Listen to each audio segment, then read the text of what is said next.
Hey everyone, Ian Bell here. I'm sorry that I couldn't be there in person, but I just wanted to say how proud I am of this incredible milestone for 20 to 1 and for Dara and for everyone involved in the program.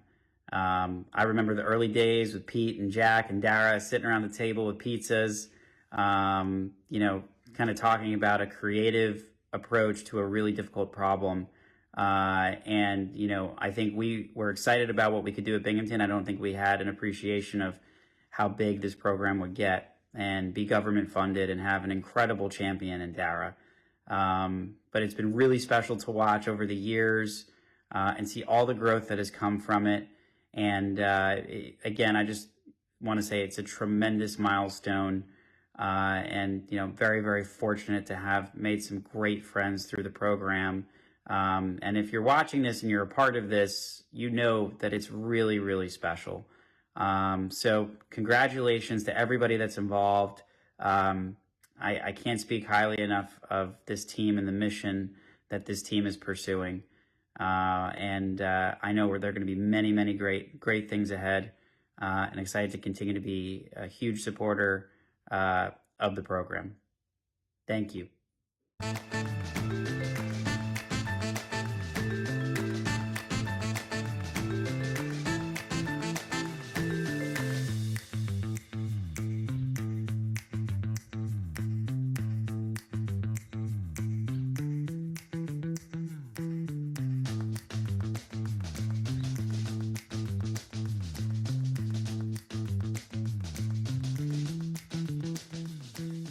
Hi everyone, my name's Grant Emmerich. I graduated in the class of 2018 and I'm a proud 20 to 1 alum. I had the privilege of learning from Dara and spreading 20 to 1's message during the height of the Me Too movement, and I can confidently say that what I learned in 20 to 1 is more important than anything else I learned in my time in Binghamton. Dara has been a mentor and a constant source of support for me even years after graduating. So thank you, Dara, for everything you've done for me, the 20 to 1 program, and the Binghamton community as a whole.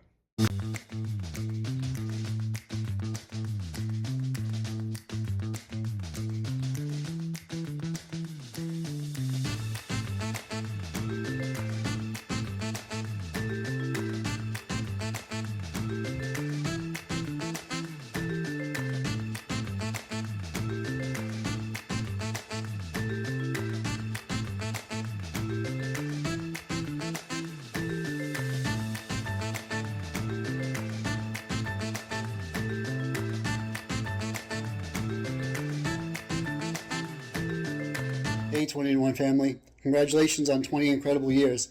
I apologize I'm not able to make it there to this reunion in person, but when Dara gave us this option to make a short little video about what being a part of this program has been, I definitely wanted to take advantage of it. The reason I'm not able to make it there in person is I recently just moved down to Florida. And what's funny is as I was unpacking some of my things, I realized I still have some of the original 20 to 1 resources. Still have the original Fobert book that we based our program off of. I still have the workbook and itinerary from when we took our trip to New Orleans for the Calcasa conference. Still have this little red, yellow, green light squeeze toy. And I still have the plaque that was given to some of the original founding members. So needless to say, 20 to 1 has had a lasting impact on my life.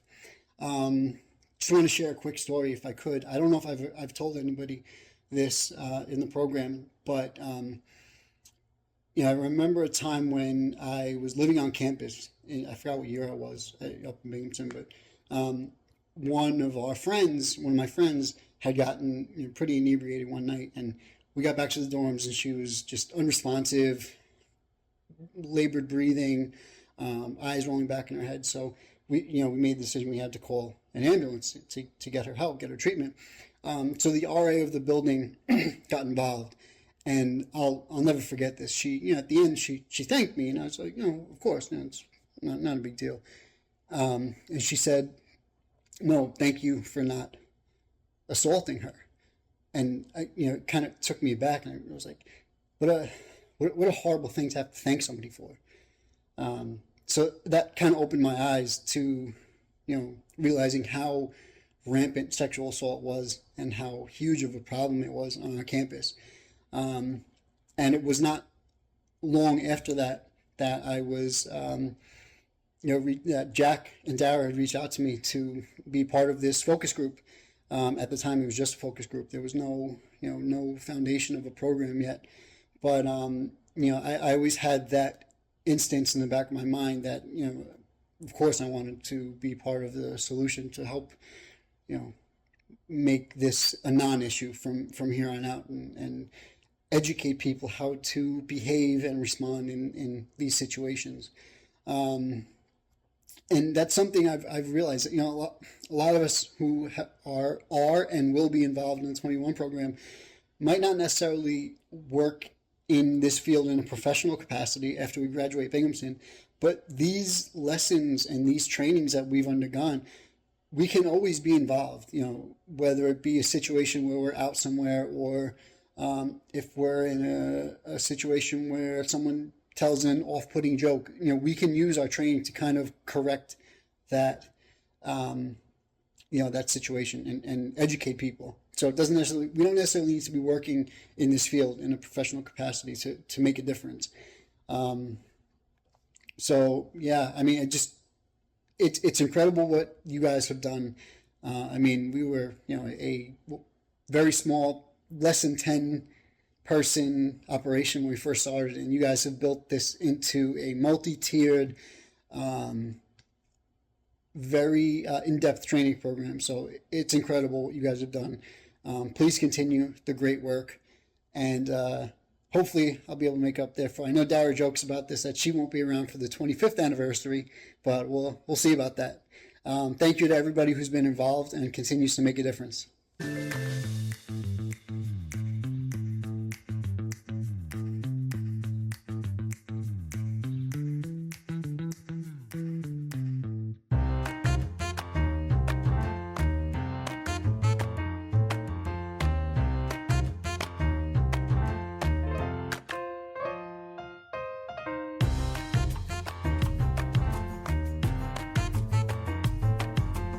Hey everyone, I'm sorry I'm unable to attend the 20th anniversary celebration today for the 21 Sexual Assault and Bystander Intervention Program. It's really hard for me to put into words how much this program means to me, how much it's really carried me through my daily life. The training and the guidance I've received there has been invaluable, giving presentations to all different organizations and groups. It really not only shaped my awareness of this, context and opportunity, but it also affected my daily life and how I interact with people every day.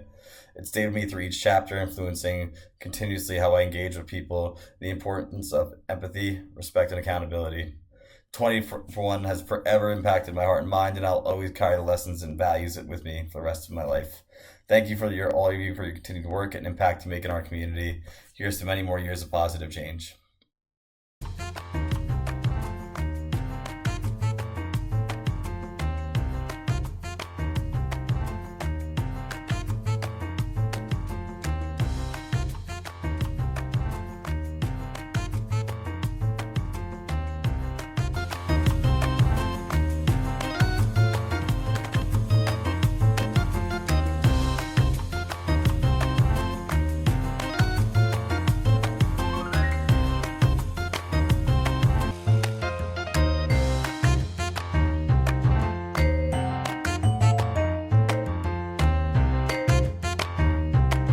Hey everyone, for those that don't know me, my name is Jalen Flormon, and first things first, I want to congratulate Dara and 20 to 1 for a very successful 20 years. Congratulations. My time at 20 to 1 was probably one of my most fun college experiences. Between the people, the community, and the environment, everything was phenomenal. 20 to 1 allowed me to grow as a person, Not only did it develop my skills to speaking to groups of people, but it also equipped me with knowledge that I wish I had years ago in correlation to sexual assault, domestic violence, and healthy relationships. Lastly, my favorite part about being a part of 20-1 was watching the shift in our campus's culture change in real time. There would be times where I'd be on campus or I'd be downtown and someone would come up to me and be like, hey, I recognize you from 20-1. I was at one of your seminars or I was at one of your tabling events and I've learned a lot from them. Thank you. And those were the most rewarding times of being a part of 20-1 because it really showed me that our efforts did make an impact on the people around us.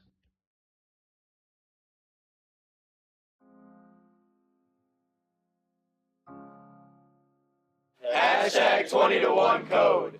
So why did you guys decide to partner up with a fraternity today?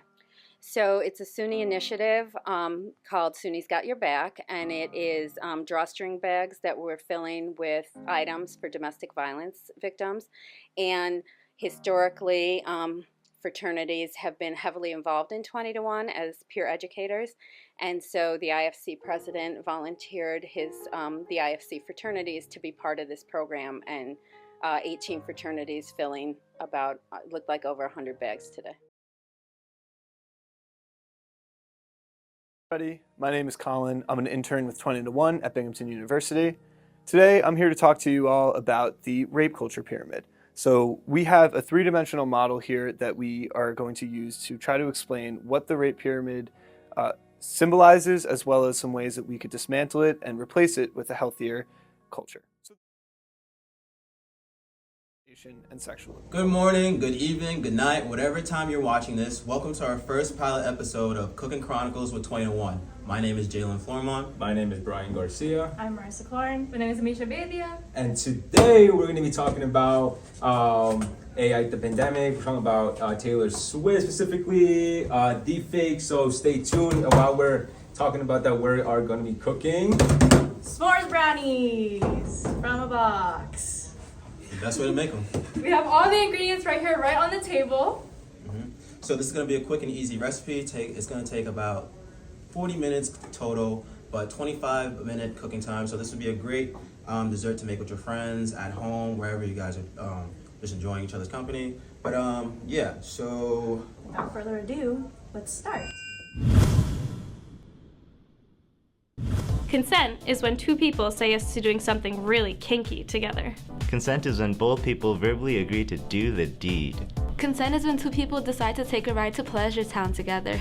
Consent means giving permission to get down and dirty when you're in the booty mood. Consent is an agreement between two people before engaging in any kind of sexual activity. It is not the absence of a no, but the presence of a yes. Consent can only be given, not implied. You need to hear a clear yes when you're asked to get busy. Why wouldn't I ask for consent? When it's a choice between doing the right thing and doing the wrong thing, it's pretty obvious to me. I'm always gonna do the right thing. I'm a man of good character, and I always ask for consent. I enjoy it when a guy asks me for consent, but I can understand that it's a daunting task. Asking for consent doesn't have to be weird. You don't have to put up your hand and say, I do hereby certify that I consent for this person to put their hands down my pants.